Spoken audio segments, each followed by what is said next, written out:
BSP के साथ चला गया था बोल रहा हूं क्योंकि वो अब उनके साथ नहीं है, वो अभी हमारे साथ है। तीसरा है माइनॉरिटी।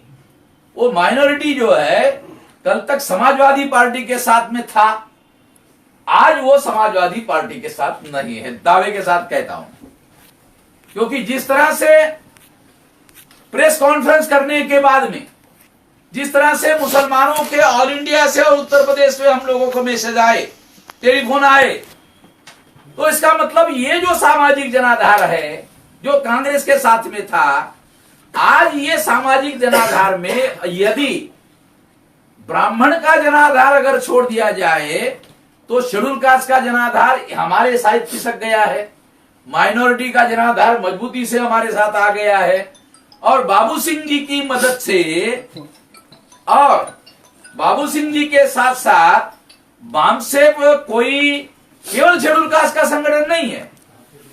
अभी बैकवर्ड क्लासेस के राष्ट्रीय अध्यक्ष चौधरी विकास पटेल जी यहाँ अभी आए थे, उनको बुलाया जाए, हाँ उनको बुलाया जाए।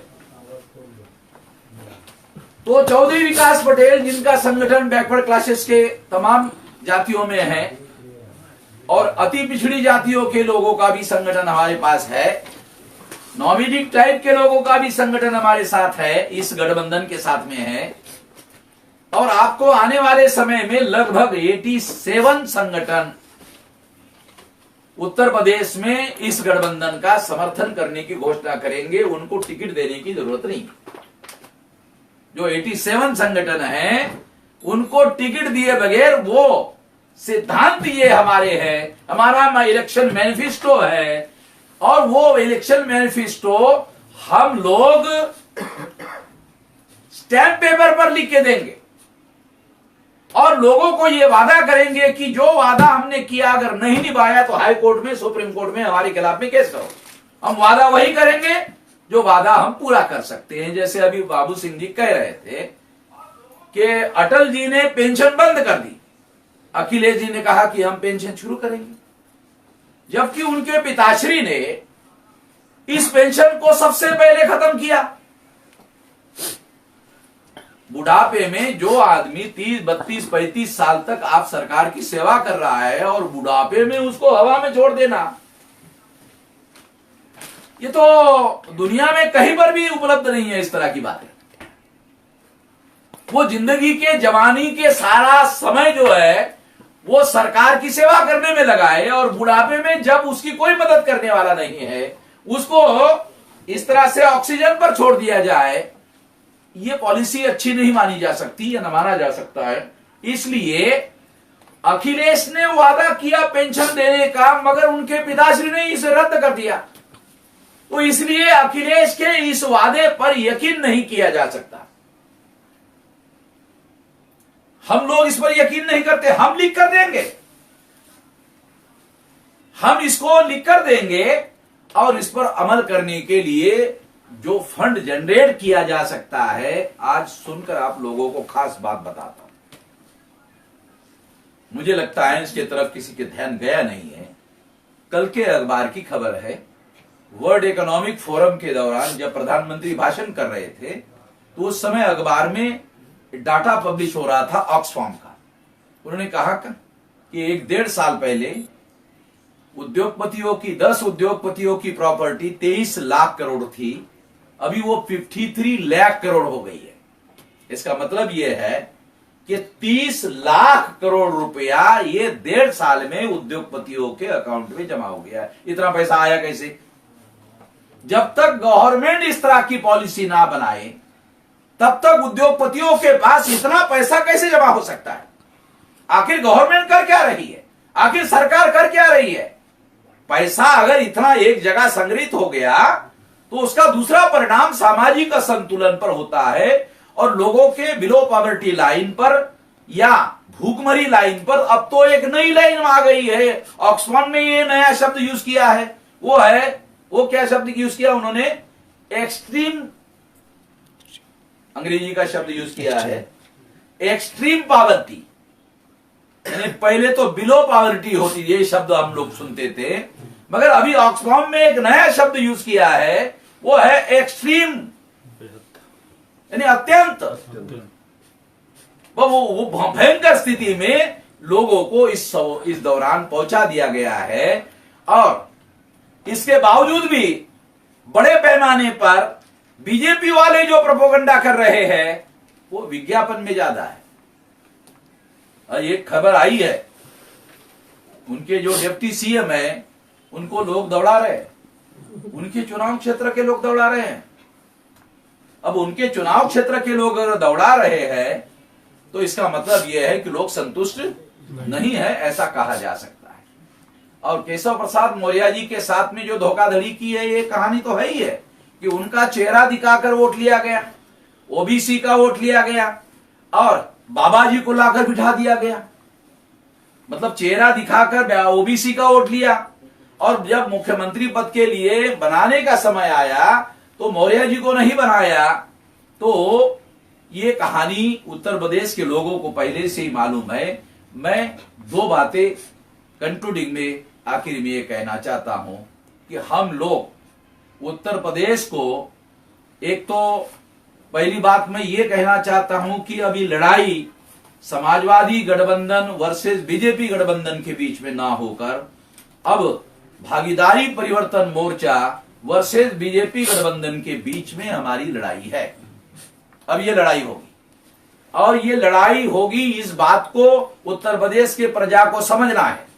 अगर वो इस बात को समझते हैं तो निश्चित रूप से वो इस बात को ध्यान में रखते हुए आने वाले समय में वोट करेंगे। अगर वो वोट करेंगे तो निश्चित रूप से उत्तर प्रदेश की जनता के द्वारा यदि हम लोगों को सरकार बनाने के लिए बहुमत दिया तो इस सरकार में दो मुख्यमंत्री होंगे।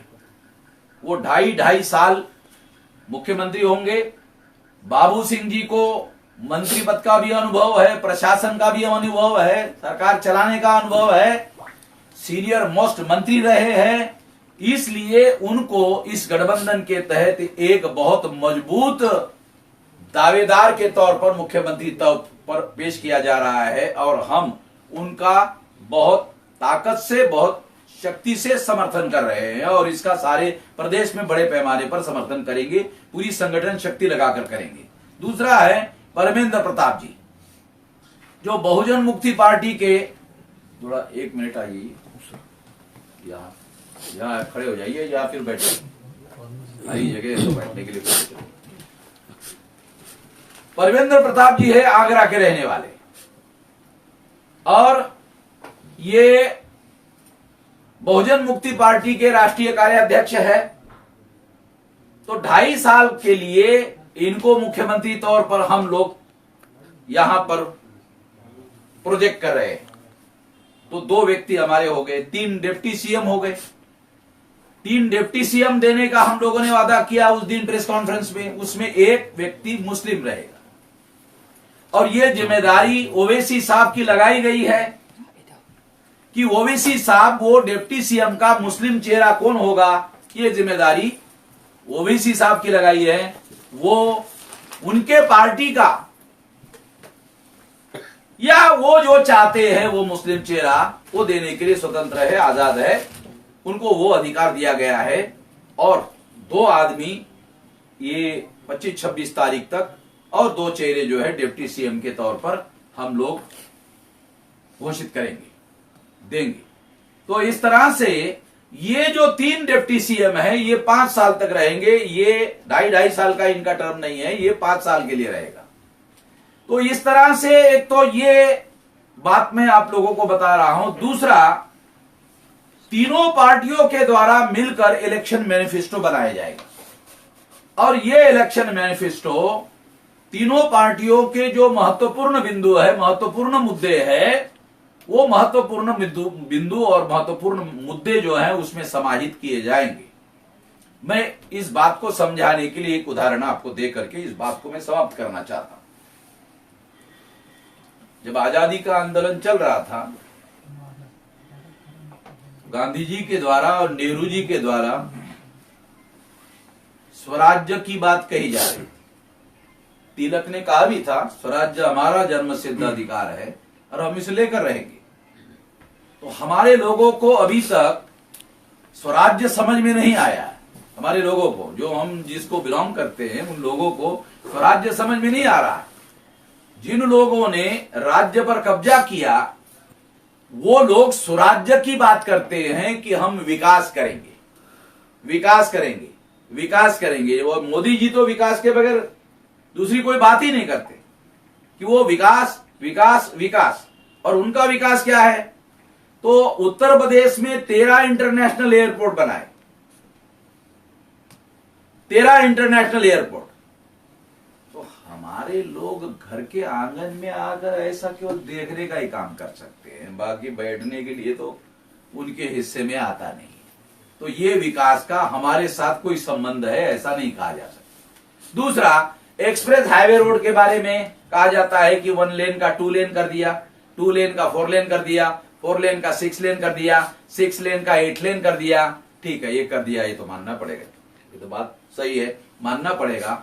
मगर उसमें लिखा होता है 8 लेन वाले में, 6 लेन वाले में कि इसमें बैलगाड़ी नहीं चलाई जा सकती, इसमें घोड़ा गाड़ी नहीं चलाई जा सकती, इसमें मोटरसाइकिल नहीं चलाई जा सकती, इसमें साइकिल नहीं चलाई जा सकती। तो हम लोगों को तो आउट कर दिया भाई एक्सप्रेस हाईवे रोड। हम तो, हमारे लिए तो है नहीं वो। ठीक है, आपका जो विकास का मॉडल है उस विकास को मॉडल को आप स्वराज भी नहीं कह सकते, क्योंकि हमारे लिए तो ये अमल में लाने वाला है ही नहीं। हमारे लिए क्या चाहिए? हमारे जो लोग हैं जिनको क्या चाहिए, हम जिनको बिलोंग करते हैं, SC ST OBC माइनॉरिटी के लोग जो है बिलोंग करते हैं, उनको क्या चाहिए? इज्जत से रोटी कपड़ा और मकान। इज्जत से चाहिए रोटी कपड़ा और मकान, शिक्षा, स्वास्थ्य और रोजगार। रोजगार नहीं तो स्वयं रोजगार, स्वयं रोजगार नहीं तो रोजगार भत्ता। मैं जब यूरोप में गया, लंदन गया, न्यूयॉर्क गया, पेरिस गया, यूरोप गया, तो वहां पर एक व्यवस्था है कि अगर कोई आदमी बेरोजगार है तो जिलाधिकारी कार्यालय में जाता है और वहां जाके लिख के देता है कि मैं बेरोजगार। तो उसको पूछते हैं भाई तुम्हारा अकाउंट नंबर है क्या? है।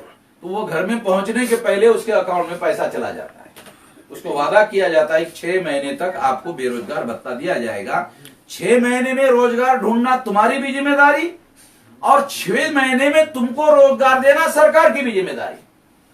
6 महीने के बाद उसको रोजगार मिल जाता है और इस तरह से फिर उसको बेरोजगार भत्ता देने की जरूरत नहीं है। मैं ये कहता हूं, रोटी कपड़ा और मकान जिस देश में एक्सट्रीम पॉवर्टी, बिलो पॉवर्टी, सरकार खुद ये कहती है कि गांव में 90% लोग बिलो पॉवर्टी लाइन में जीवन यापन कर रहे हैं और 75% शहरों में जीवन यापन कर रहे हैं। अगर ये बात सही है, अगर ये रियलिटी है, तो वर्ल्ड ऑक्सफोर्ड का रिपोर्ट भी है। अभी तो एक नई पॉवर्टी आई है, वो है एक्सट्रीम पॉवर्टी। ये सारे बातों को ध्यान में अगर रखा जाए तो मैं ये कह सकता हूं कि इन लोगों ने आजादी के 75 साल में रोटी कपड़ा और मकान, शिक्षा, स्वास्थ्य और रोजगार। हम लोग ये नहीं कह रहे कि अंबेडकर की तरह हम लोगों को कोलंबिया में पढ़ने के लिए भेजो, न्यूयॉर्क में पढ़ने के लिए भेजो, लंदन स्कूल ऑफ इकोनॉमिक्स में पढ़ने के लिए भेजो। हम ये नहीं कह रहे। हम कह रहे हैं हमारे गांव में एक बच्चों के लिए स्कूल होना चाहिए। मगर सरकार का आंकड़ा है 6.5 लाख गांवों में से 2 लाख गांवों में स्कूल ही नहीं। 75 साल हो गए आजादी को। वहां के बच्चे 3 किलोमीटर, 5 किलोमीटर, 7 किलोमीटर अंतर चलकर दूसरे गांव में पढ़ने के लिए जाते हैं। अब अगर 75 साल में ये लोग स्कूल की व्यवस्था नहीं कर पाए, स्वास्थ्य में देहात का रहने वाला हूं, प्राइमरी हेल्थ सेंटर, गांव में हॉस्पिटल तो दूर की बात है, प्राइमरी हेल्थ सेंटर की व्यवस्था नहीं है, और अगर है तो वहां डॉक्टर नहीं रहता है। डॉक्टर तो दूर, सारा कंपाउंडर नहीं बैठता। मैं देहात का खुद रहने वाला हूं तो मैं खुद ही अनुभव से ये कह रहा हूं। और रोजगार के बारे में सरकार प्रोपोगंडा कर रही है, मगर रोजगार का आंकड़ा सेंट्रल लेवल पर भी और राज्य लेवल पर भी बहुत ज्यादा बुरी हालत है। और किस तरीके से कोविड काल में जब लॉकडाउन लगाया गया था तो हजारों किलोमीटर लोगों को पैदल चलते हुए चलाया गया, ये सारा रिकॉर्ड भारत के इतिहास में नोंद हो गया है और टीवी पर उसको आंखों से देखने को लोगों को मिला हुआ है। तो ये सारी परिस्थिति को अगर ध्यान रखा जाए तो मैं आप लोगों को यही कहना चाहता हूं कि इन लोगों के द्वारा जिन्होंने इस देश में स्वराज्य लाया, वो लोग स्वराज्य की बात कर रहे हैं, मगर मैं ऐसा मानता हूं कि जब तक हम लोग स्वराज्य हासिल नहीं कर सकते, करते नहीं है। स्वराज्य का मतलब है हमें अपना राज्य चाहिए। तुम जो विकास की बातें कर रहे हो वो तुम्हारे विकास की बातें हैं, वो तो हमारे विकास की बातें भी नहीं है। और हमारे विकास की बातें नहीं है इसका क्या मतलब है कि आप लोगों के नियंत्रण में जब राज्य सत्ता है तो फैसले आप लोग ले रहे हो और उन फैसलों में हमारे लोगों के विकास का कोई एजेंडा नहीं है। इसलिए आपके स्वराज्य में सुराज्य शामिल नहीं है, इसलिए आप विकास का प्रोपोगंडा कर रहे हैं। आप केवल प्रोपोगंडिस्ट लोग हैं, आप केवल प्रचारवादी लोग हैं, आप केवल मीडिया का सहारा लेके प्रचार कर रहे हैं। आम आदमी को कंपेयर करने के लिए कोई डाटा उपलब्ध नहीं है, इसलिए ये बातें आम लोगों के सामने बताया जाना बहुत